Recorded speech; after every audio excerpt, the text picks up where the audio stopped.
Assalamualaikum warahmatullahi wabarakatuh. Waalaikumsalam. Waalaikumsalam warahmatullahi wabarakatuh. Dan syukur kita panjatkan kepada Allah Subhanahu wa Ta'ala yang tiada pernah berhenti memberikan kepada kita kenikmatan. Pagi ini Allah berikan nikmat kepada kita berupa nikmat bisa bersama-sama berkumpul dalam rangka tholabil ilmi. Kata Nabi itu kan tholabil ilmi paridotan ala kulli muslim gitu ya. Jadi menuntut ilmu itu merupakan kewajiban bagi kita semua, terutama yang muslim, merupakan kewajiban. Alhamdulillah Allah entengkan kita untuk bisa bersama-sama berada di sini untuk menimba ilmu dan juga untuk saling berinteraksi, silaturahmi dan lain-lain. Pagi ini alhamdulillah akan disampaikan oleh Bapak Ustadz Profesor Firdaus Sam, yang mudah-mudahan apa yang beliau sampaikan ini kelak menjadi pegangan kita dalam kehidupan di dunia dan akhirat. Untuk itu tidak berpanjang lebar, kami persilakan kepada Pak Ustadz Profesor Firdaus untuk menyampaikan tausiahnya. Wassalamualaikum warahmatullahi wabarakatuh. Bapak-bapak, ibu-ibu, para senior, teman-teman, marilah sama-sama kita mengucapkan syukur alhamdulillah pada pagi ini atas izin Allah kita dipertemukan bersilaturahmi dan bersilatur ilmi di dalam forum pengajian alumni SMP Negeri 57 dekade 70. Entah sudah berapa seri ini Ustadz Nugroho menyimpan dokumen pengajian. Kalaupun Ustadz Nugroho tidak menyimpan dokumen pengajian, juga Ustadz Ali yang rajin menyimpan foto, tetapi dokumen ini akan tersimpan di Lauhul Mahfuz. Ya, amin, amin, ya Allah, amin. Itu malaikat atas izin Allah akan menyimpan. Marilah kita sampaikan salam dan salawat pada junjungan kita Nabi besar Muhammad Sallallahu Alaihi Wasallam, para keluarganya, para tabi'i dan tabi'in, para solid dan sodikin, para so'imin, para mujahid dan mujahidah. Pagi ini para mujahid sedang berkumpul. Jumlahnya ada 70 orang. Alhamdulillah. Bukan berarti yang berkumpul ini dia tumpul dengan ilmu. Tidak, saya yakin di perjalanan usia. Tapi agar yang ada karat hilang mengaratnya. Yang tajam semakin menajam. Yang asah semakin kita mengasuh dan semakin terasah. Sehingga yang kita dapat kimilau cahaya mutiara di hadapan Allah Subhanahu wa Ta'ala juga dalam kehidupan kita. Amin ya Rabbal Alamin. Pak Ye Ali dan teman-teman semua, pagi ini saya akan menyampaikan pengajian sampai jam 6:30 Ini Boleh. jam 6:10. Karena acara saya padat pagi ini, ada 4 acara ini. Saya harus lari-lari tempat acara ya. Pagi ini ada kumpul-kumpul di Eco Park Tebet sama salah satu menteri kita. Kemudian jam 1 di Balai Pustaka ada komunitas pembacaan puisi. Jam 3:30 ada pertemuan di alumni SMA Negeri 28. Jadi padat ya. Jadi saya setengah jam dan saya baru pulang dari Solo tadi malam itu, langsung ikut tahlilan di tetangga, ngobrol-ngobrol sampai jam 1 malam. Jadi padat sekali, nggak sempat olahraga pagi ini. Baiklah, topik kita ini entah saya lupa, entah benar, apa sudah pernah disampaikan, yaitu iman, ihsan, dan Islam ya. Iman, Islam, dan ihsan. Belum ya? Belum. Alhamdulillah belum. Para peserta Majlis Taklim alumni SMA Negeri 28 yang dimuliakan oleh Allah, Di dalam ajaran Islam, kalau kita berujuk kepada kekayaan Al-Quran yang terdiri dari 663 ayat, ya, 114 surat, 30 juz, ya, 30 juz, 114 surat itu, kalau kita peras, ibarat kelapa itu saripatinya, kita peras itu hanya mengandung 3 unsur di dalam kandungan Al-Quran, yang itu merupakan pedoman kita beragama Islam. 3 unsur itu adalah, pertama, akidah, yang kedua syariah, yang ketiga akhlak. Sederhana 3 unsur, tetapi tidak ada yang menandingi kesempurnaan unsur-unsur itu di muka bumi. Tidak ada Ustadz Ali yang menandingi. Yang bicara itu bukan orang Islam, para teolog, ya, para orientalis mengakui bahwa ajaran Islam itu ajaran yang terakhir dan mutakhir. Ajaran yang terakhir dan mutakhir. Ajaran yang sophisticated. Dari mulai orang membuka mata bangun tidur, masuk ke toilet, sampai di beranda rumah, di lingkungan keluarga, masyarakat, dunia, sampai akhirat, ada di dalam Al-Quran. Cukup dibagi dalam 3 unsur, Pak Ali, Ibu Neneng, Ibu Siti. Akidah, syariah, akhlak.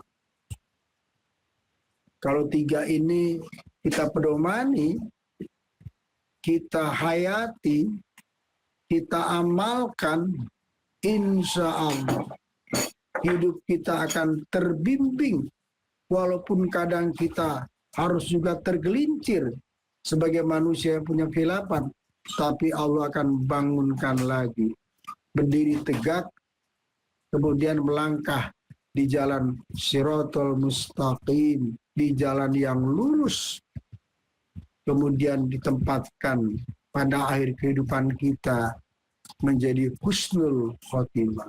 Amin. Allah Subhanahu wa Ta'ala tidak pernah bicara tentang hasil, ya. Allah selalu bicara tentang upaya. Allah tidak bicara tentang kesempurnaan. Allah bicara tentang ikhtiar. Masya Allah, Ustadz Ali, Ibu Siti, Ibu Nusroh, kalau kita menghayati tentang ajaran agama makna ikhtiar, maka tidak ada kata putus asa dalam hidup. Karena Allah menilai manusia itu ikhtiar, bukan hasil. Bukan hasil. Karena hasil bisa berbeda-beda. Kalau Allah bicara hasil, maka manusia di akhirat bisa menggugat Allah. Bisa protes Allah. Bisa mengatakan Allah tidak adil. Auzubillahi min dzalik, ya. Allah tidak adil kalau bicara hasil. Karena apa? Manusia itu diberi waktu, umur berbeda-beda. Diberi kesempatan oleh Allah berbeda-beda. Ya, ada takdir yang membedakan kita. Kalau bicara hasil, mungkin Ustadz Ali, saya ini, Ustadz Nugroho dan sebagainya, jangankan masuk surga, jangankan mencium baunya surga. Mungkin kita tidak pernah diberitahu surga itu di mana kalau bicara hasil. Karena betapa banyak orang yang lebih sempurna dari kita atas takdir Allah. Entah sempurna dalam ilmu, entah sempurna dalam kekayaan, entah sempurna dalam fisik, entah sempurna dalam akhlak, ya. Entah sempurna dalam kedermawanan, karena mereka lebih mampu dari kita. Kita nggak ada apa-apanya, tapi Allah tidak melihat hasil. Ibu Siti, ya, betapa ada seorang wanita yang dia kehidupannya penuh dengan lumpur hitam. Tapi dalam hadis hanya karena memberikan air minum kepada seekor anjing yang sedang haus dengan tulus dan ikhlas. Lumpur hitam kehidupannya sebagai wanita panggilan, wanita yang tidak terhormat itu, dia tetap dimasukkan ke dalam surga karena air minum yang seteguk diberikan kepada anjing itu telah menyelamatkan nyawa anjing itu, menyelamatkan nyawa di ujung kematian dari seekor anjing yang dia makhluk Allah dalam keadaan sulit, tidak berdaya, ditolong oleh seorang wanita. Allah katakan, aku masukkan dia ke dalam surga. Hanya memberikan seteguk, 2 teguk air kepada anjing yang haus. Maknanya banyak ini, Ibu Neneng. Jangan suka ngusir-ngusir kucing dengan kasar di rumah. Itu mana sederhana, ya. Itu makhluk Allah. Ibu Siti ya, hati-hati. Kalau kucing Pak Ustadz Ali, Ustadz Nugroho, kalau kucing berkali-kali datang ke rumah kita, itu utusan Allah. Diusir balik lagi, diusir balik lagi. Itu ada titipan dari Allah. Wahai manusia, penghuni rumah itu, sisihkan sedikit rezeki makananmu untuk makhlukku, kata Allah. Kasihlah ke kucing itu. Ya. Bahkan di dalam majalah ilmiah, Yai Ali, ternyata sesuai dengan hadis Nabi, Rasulullah memelihara kucing. Ya. Tapi dalam jurnal Health Journal mengatakan kucing itu membawa energi positif di rumah kita. Tentu hewan-hewan lain juga ada kelebihannya. Allah nggak mungkin menciptakan kalau tidak ada maksud. Tetapi khusus hewan yang satu itu adalah memiliki energi positif. Nah, ajaran Islam yang mengandung 3 unsur itu, akidah, syariah, akhlak.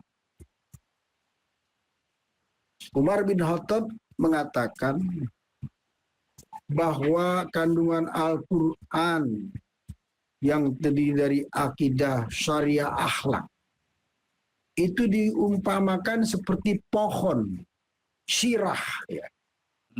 Seperti pohon. Pohon itu saling membutuhkan dan saling menggantungkan terhadap 3 unsur. Ibaratnya Al-Quran itu mengandung 3 unsur.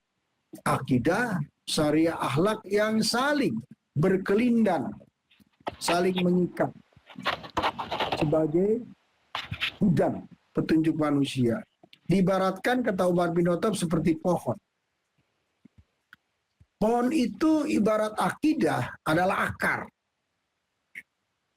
Akar yang menentukan bukan saja melanjutkan kehidupan si pohon, karena akar itu menyerap nutrisari, ya, dari dalam tanah, tapi juga memperkuat keberlangsungan pohon itu tegak berdiri dan menjulang tinggi. Itu pertama, akar yang masih kokoh. Akar itu akidah. Ya. Akidah itu ada 2. Dan akidah ini tidak bisa ditawar-tawar. Tidak boleh. Boleh didiskusikan, diperdebatkan, tapi tidak boleh diingkari. Ada 2 dalam akidah itu. Rukun Islam dan rukun iman. Ini akidah. Ini soal akar. Soal tauhid. Soal keimanan. Boleh diperdebatkan. Boleh didiskusikan. Tapi tidak boleh diingkari. Sekali kita mengingkari, auzubillahi min dzalik, azab akan datang. Karena itu adalah otoritas Allah soal akidah. Bicara rukun iman, bicara kepada Allah, kepada yang maha gaib. Ya. Sebesar dosa apapun yang kita miliki, tapi kalau kita masih menyatakan La ilaha illallah tidak ada yang maha gaib kecuali Allah. Maka luluslah rukun iman yang pertama kita. Yang kedua, percaya kepada kitabullah. Karena kitabullah itu adalah pesan-pesan firman Allah untuk mengatur kehidupan makhluknya yang namanya manusia. Agar dia selamat dan diselamatkan. Agar dia tidak jatuh ke jurang kehancuran. Agar Allah tidak murka dan mengirimkan dosa. Tapi yang dikirimkan adalah pahala dan surga. Maka kita disuruh meyakini kitabullah. Bukan hanya Al-Quran, seluruh kitab-kitab. Ya. Sebagaimana firman Allah di dalam surat Al-Baqarah, ya. Kita harus percaya kepada kitab-kitab sebelumnya. Taurat, Zabur, Injil, maupun suhuf-suhuf yang diturunkan oleh Rasul dan Nabi. Itu harus kita percayai. Perbedaannya adalah kitabullah, Furqan, Burhan, Quran, ya, itu adalah kitab yang paling sempurna bagi umat manusia karena dia kitab penutup di akhir zaman, seperti juga Kangjeng Nabi Muhammad Sallallahu Alaihi Wasallam adalah khotaman nabiin, nabi rasul penutup di akhir zaman. Yang ketiga, percaya kepada malaikat. Malaikat itu tentara Allah. Dia yang menjaga pertahanan keamanan alam semesta. Dia yang mencatat setiap gerak-gerak benda-benda di alam semesta. Dari mulai galaksi, tata surya, bintang-bintang, bumi, bulan, ya, gunung, samudra, tumbuhan, hewan, air, tanah, angin, sampai kepada manusia.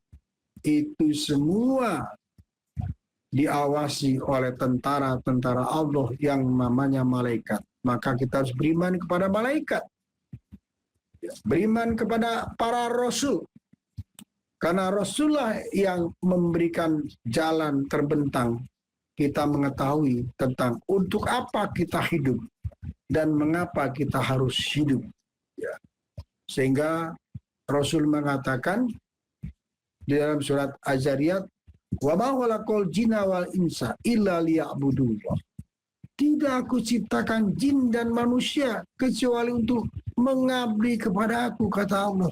Mengimani Allah, mengimani kitabullah, mengimani malaikat, mengimani Rasulullah, gitu ya.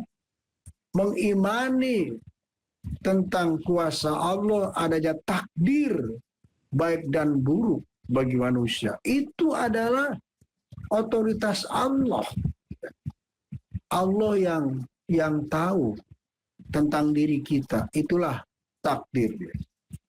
Qadariyahnya memang di situ. Itu tauhid dalam konteks rukun iman. Cukup dipercayai dengan sekuat-kuatnya. Hakul yakin. Bukan ainal yakin. Ilmu yakin dan hakul yakin. Kalau sudah ilmu yakin, hakul yakin, seperti kita juga pagi ini duduk di dalam majlis taklim dalam rangka ilmu yakin. Bagaimana keyakinan kita kepada Islam dijelaskan dalam ilmu pengetahuan, dalam ilmu yang disampaikan para ustadz, asyati, ulama, cendekiawan, ya, yang mereka memang tahu tentang itu. Ini diimplementasikan dalam rukun Islam. Rukun Islam itu adalah bentuk aplikasi dari rukun iman. Ya, kalau rukun iman itu what to do, Pak Ustadz Ali. Tapi rukun Islam how to do. Bagaimana melakukannya? Kalau rukun iman, apa yang harus dilakukan? Ya mengimani 6 tadi. Rukun Islam how to do. Bagaimana mengaplikasikan keyakinan kita kepada iman-iman yang 6 itu. Maka kita dikatakan rukun Islam. Penjelasannya. Pertama apa? Laksanakan bahwa kita meyakini Allah, maka kita mengucapkan 2 kalimat syahadat. Dizaharkan dalam hidup kan? Dan itu berulang-ulang dalam sholat. Ya, dalam sholat kan kita berulang-ulang ya, bahwa kita itu bersaksi bahwa Tuhan kita adalah Allah. Asyhadu alla ilaha illallah wa asyhadu anna Muhammadar Rasulullah. Bersaksi kepada Allah dan bersaksi bahwa Muhammad Rasul itu utusan Allah. Itu pertama kan bicara tentang rukun Islam. Ya, itu pertama kita adalah mengucapkan 2 kalimat syahadat. Persaksian yang tercatat oleh malaikat. Ishadu bianna muslimun. Aku bersaksi bahwa aku adalah Islam. Nah, di dalam rukun Islam ini, persaksian ini bukan sekedar ucapan, tapi kita harus bisa mendudukkan dalam kehidupan. Jangan mencampur adukan iman. Ya, walat talbisul haqqo bil batili. Nggak boleh mencampur adukan iman. Iman itu bukan hal yang main-main. Kita sudah bersaksi dalam rukun Islam. Iman itu sesuatu yang sangat sakral dan tidak ada kompromi persoalan iman. Yang memberitakan ini bukan karena kita orang Islam, tapi perintah Allah. Segala dosa, kata Allah, aku ampuni dalam surat An-Nisa. Tapi dosa musyrik tidak akan aku ampuni, kata Allah. Ya, kecuali dia bertobat ya. Gitu ya, tapi intinya dosa musyrik itu tidak diampuni oleh Allah kalau tidak bertobat, gitu kan? Nah, yang kedua dalam rukun Islam itu kita menegakkan sikap tauhid kita kepada Allah dengan sholat. Sholat itu kan ketundukan, kepatuhan, menunjukkan komitmen kita bahwa kita memang tunduk patuh kepada Allah, maka dimulai dengan penyerahan diri. Balaman aslam wajhulillah. Barang siapa berserah diri kepada Allah gitu ya, wa huwa muhsinun, dia berbuat baik gitu ya. Apa wujud fisiknya berserah diri? Hand up, menyerah, takbir, Allahu Akbar. Tiada daya dan upaya, hanya Allah yang membesar. Pertama kita disuruh menyerah dulu gitu ya. Hand up. Kalau sudah menyerah, ruku. Gitu ya. Lihat itu bumi. Gitu ya. Kamu itu berada di bumi ciptaanku. Lihat itu bumi, kata Allah. Yang besar itu hanya aku. Makanya kita subhana rabbiyal azimi wa bihamdi. Pujian-pujian itu hanya kepada pencipta Allah. Pencipta bumi, maaf. Pujian itu hanya kepada pencipta bumi. Kita disuruh ruku lihat bumi itu. Jangan salah, Anda berdiri, tapak kaki Anda di tanah itu bumiku, kata Allah. Kamu harus tahu itu. Karena besarkanlah Allah. Subhana rabbiyal azimi wa bihamdi. Maha suci Allah yang maha besar. Jangan kau besarkan yang lain-lain. Jangan kau besarkan leluhurmu, nenek moyangmu, pohon-pohon tempat pemuja, batu-batu, gua-gua ya, benda-benda sakti. Itu kan apa-apanya itu. Ya. Kata Allah, besarkanlah Allah. Ruku. Cukup dibesarkan. Tidak. Allah maha tinggi, tinggikanlah Allah. Kita disuruh sujud, suruh rendahkan kening kita, suruh nempel ke tanah ya, ke hamparan bumi, disuruh nempel kita. Kenapa? Kamu tuh gak ada apa-apanya, udah kamu gratis di bumi ciptaanku, ibarat bumi ini rumah, Bu Neneng ya, gak bayar kita, gak bayar kontrakan, gak bayar kos-kosan, gak mesti beli ya. Tapi ingat, kamu gratis. Tahu diri dong, siapa sih yang membuat rumah bumi ini? Ibarat kita hidup di dunia ya, ada orang menggratiskan kita di satu rumah. Tahu diri dong dengan pemiliknya gitu kan. Pemiliknya ini yang paling berkuasa. Nah, kita disuruh sujud tuh. Tahu ya, rumah bumi kamu ini aku yang punya. Kita disuruh sujud sama Allah. Luar biasa Pak Ali kalau kita memahami makna sholat itu. Makanya ada orang baca doa hampir menangis gitu ya, karena dia sadar, sudur gitu, sadar gitu. Kita ini nggak bawa apa-apa. Emangnya Bu Nenek waktu lahir udah pakai kerudung, udah pakai baju. Waduh, kita tahu semua ya. Waktu lahir itu sudah ibu kita merintih menjerit ya. Itu pun kita keluar dari rahim ibu yang melindungi kita dalam keadaan tidak punya apa-apa. Ya. Telanjang kita ya. Luar biasa. Allah ingin memberikan kepada kita sebuah cermin kehidupan. Aqimus sholat, dirikan sholat, bukan kerjakan sholat, tegakkan sholat. Sholatlah tu'manina, agar sholat kita tidak seperti orang yang mabuk dalam hadis. Itu Ustaz Nugroho ya. Jangan kita sholat seperti orang yang mabuk. Tu'manina itu sadar. Mbak Siti, ya, Mbak Nusroh. Mana mungkin sadar kalau nggak tahu artinya dari setiap lapas-lapas kalimah yang ada di dalam sholat. Makanya kita baca ayat yang ngerti artinya. Ya ayyuhallazina amanu ista'inu bisabri wassalat innallaha ma'asyabirin. Kita tahu artinya. Wahai orang beriman, hamba-hambaku jadilah orang yang sabar. Sesungguhnya Allah cinta, senang kepada orang yang sabar. Qul huwallahu ahad, Allahu samad, lam yalid wa lam yulad wa lam yakul lahu kufuwan ahad. Allah itu satu. Tempat kita bersandar gitu ya. Tidak dilahirkan dan melahirkan. Tidak ada satupun yang menyamainya. Masya Allah Ustaz Nugroho, kalau setiap surah yang kita baca ya, bagian dari sholat itu tahu artinya, itulah kita bisa khusyuk sholatnya. Illa alal khosyiin, kata Allah. Kecuali orang-orang khusyuk saja yang beruntung itu. Gitu ya. Jadi imbangan lawannya itu sholat mabok. Gitu ya. Kata jangan sholat itu seperti orang mabok. Sholat ya sholat, pikirannya kemana-mana gitu ya. Pikirannya ke soal dunia. Kita lagi menghadap urusan pencipta langit dan bumi, yang itu bagian dari perjalanan ke akhirat, disuruh tinggalkan dulu dunia. Gitu ya. Itulah akibat sholat rukun Islam. Yang ketiga kita disuruh saum. Gitu ya. Saum itu kan melatih diri kita. Kalau sholat itu fisik, ya raganya akan kelihatan, oh orang itu memang dia sadar, tunduk kepada Allah, ruku sujud dan menyerah diri takbir. Tapi puasa, rohani kita yang disuruh tunduk, ya jiwa kita disuruh tunduk, karena di jiwa itu ada nafsu lawamah dan nafsu amarah yang membuat kita tidak bisa mengendalikan diri, maka disuruh saum. Saum itu kan syam itu menahan, wan nahan nafsu anil hawa. Kalau dalam bahasa psikologinya Ustadz Ali, self denial.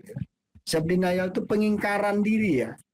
Manusia itu kadang-kadang pengen ini pengen itu, tapi belajarlah kita untuk menahan. Maka dilatih dengan puasa supaya tidak ria, tidak ujub, tidak sombong, tidak ingin sosialita berlebihan dalam hidup. Orang Islam tuh nggak boleh sosialita, nggak boleh ya. Kalau Mbak Neneng punya emas digelang di leher, itu memang hak Mbak Neneng dengan kekayaannya.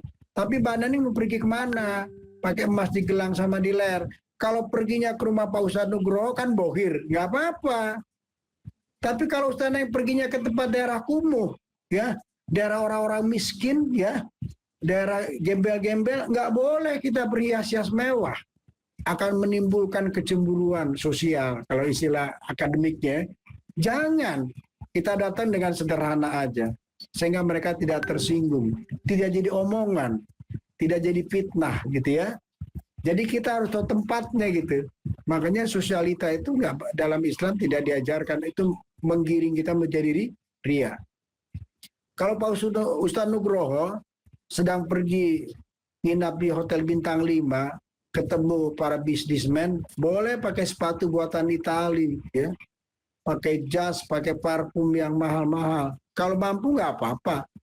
Tapi kalau Ustadz Nugroho pergi ke tempat fakir miskin, ya, gepeng, gelandang pengemis, jangan diperlihatkan kita punya sesuatu, bisa menimbulkan fitnah, ria, ujub, takabur, sum'ah yang nggak baik dalam Islam. Itulah gunanya puasa lebih dalam rangka kita melakukan introspeksi ya, ke dalam, bahwa Kita harus pandai-pandai self denial, mengingkari sesuatu yang kita ingin, tapi sama Allah stop. Kamu ingin makan siang, makan pagi, makan sore, tapi Ramadan kamu tahan. Ya. Kamu hari biasa ketika haus bisa minum kelapa, bisa minum es campur, tapi di saat puasa kamu tahan dulu itu ya. Belajar tahan dulu, self denial. Kemudian zakat ya. Zakat itu kan membersihkan daging kita, gitu ya. Membersihkan kotoran-kotoran kita, dosa-dosa kita. Itu isyarat Allah kan, kamu itu manusia itu anisa pada apa ya? Manusia itu tempat hilap, gitu ya. Jadi kita untuk menggugurkan kehilapan dan dosa kita selalu berderma, zakat, infak, sedekah, amal jariah. Yang terakhir tentu di dalam rukun Islam, selain yang tadi kita diberitakan yang lainnya, jadi dari mulai 2 kalimat syahadat, mendirikan sholat, puasa, zakat. Nah, kalau kita mampu, kita kemudian disuruh berziarah ke tempat para rasul yang agung dan rumahnya Allah, Makkah al-Mukarramah ya, pergi haji ya. Kemarin itu ada pergi haji ya, umroh ya, Masya Allah, senang saya ngeliatnya, berangkat ke tanah suci, tanah haram ya, itu rukun Islam. Nah ini yang disebut dengan batas akidah, rukun iman dan rukun Islam. Rukun iman dan rukun Islam ini yang disebut akarnya dari pohon tadi, pohon Al-Quran tadi, yang disebut kan pohon gitu ya. Nah pohon itu kan ada batang, ranting, ada daun dan buah. Ini saya berbicara tentang akar Bro, pagi ini. Rukun iman dan rukun Islam itu akar dari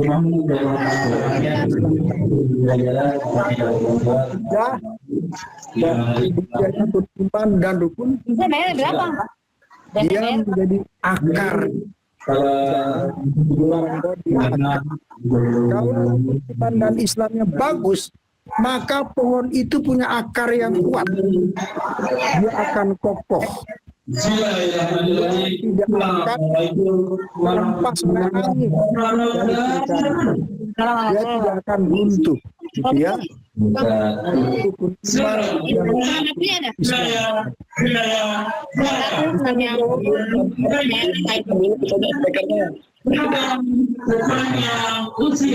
Nggak ditutup ya.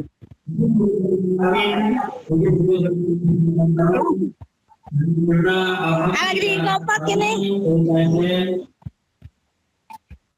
Ya. Kompak ini.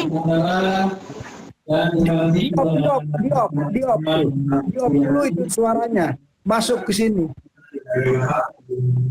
Oh iya.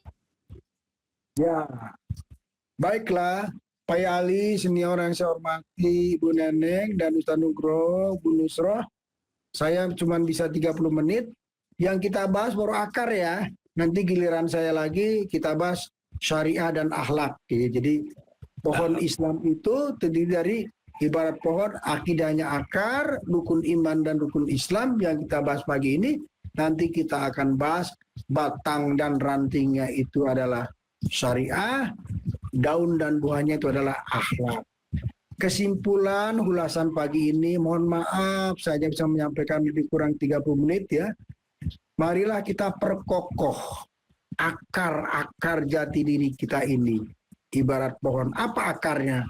Memperkuat iman Islam kita, akidah rukun iman dan rukun Islam kita, agar kita diselamatkan dalam melanjutkan sisa perjalanan hidup kita ini. Saya tutup kuliah ini dengan menyampaikan ya, buah kecapi, buah daun kemboja hadirnya Ibu Siti membuat kita bahagia. Assalamualaikum warahmatullahi wabarakatuh. Nggak ada tanya jawab dulu ya. Nggak ada tanya jawab ya, Pak Bro. Nggak ada tanya jawab dulu ya. Ya, Karena baik. waktunya. Terima kasih. Ya, baik Pak, Ibu, terima kasih juga Anda sudah semuanya bisa kita simak apa yang disampaikan oleh Pak Ustadz Profesor Firdaus ya. Amin. Sangat baik sekali. Masalah akidah, akar itu luar biasa kita perlukan, kita kuatkan dalam diri kita. Karena pondasi awal tuh di situ. Kalau itu salah, tentu saja akan salah semuanya. Mohon sebelum kita tutup, Pak Ustadz, dipimpin doanya sebentar saja. Monggo. Ya, Ustadz Ali. Pokoknya doa sapu jagat Pak Yali. Sok atuh. Doa sapu jagat. Mana? Baiklah, kita tutup pengajian kita ini. Mudah-mudahan kita akan menambah keimanan kita dan juga amalan kita yang bermanfaat. Bismillahirrahmanirrahim. Alhamdulillahirabbil alamin. Hamdan yuafi ni'amahu wa yukafi majidah. Ya Rabbana lakal hamdu wa lakas syukru kama yanbaghi li jalalikal karim wa jimi sultanik. Allahumma inna nas'aluka imanan daima wa nas'aluka qalban khashi'a wa nas'aluka yaqinan shadiqa wa nas'aluka amalan mutaqabbalan. Rabbana taqabbal minna innaka antas samiul alim wa tub alaina innaka antat tawwabur rahim. Rabbana hab lana min azwajina wa dzurriyyatina qurrata ayun waj'alna lil muttaqina imama. Allahumma sholli wa sallim ala sayyidina Muhammad. Rabbana atina fid dunya hasanah wa fil akhirati hasanatan wa qina adzabannar wa adkhilnal jannata ma'al abrar ya azizu ya ghaffar ya rabbal alamin. Subhanaka rabbika rabbil izzati amma yasifun wa salamun alal mursalin walhamdulillahi rabbil alamin. Alhamdulillah, akhirnya kita sudah rampungkan tausiah online kita pagi ini. Mudah-mudahan Allah senantiasa ridho dengan apa yang kita lakukan. Allah mengukur kita, Allah sehatkan badan kita, dan Allah banyakkan amal kita sebagai bekal akhirat. Yuk kita tutup dengan kafaratul majelis. Subhanakallahumma wa bihamdika alilah lantar. Wassalamualaikum warahmatullahi wabarakatuh. Assalamualaikum warahmatullahi wabarakatuh. Wabarakatuh. Ya.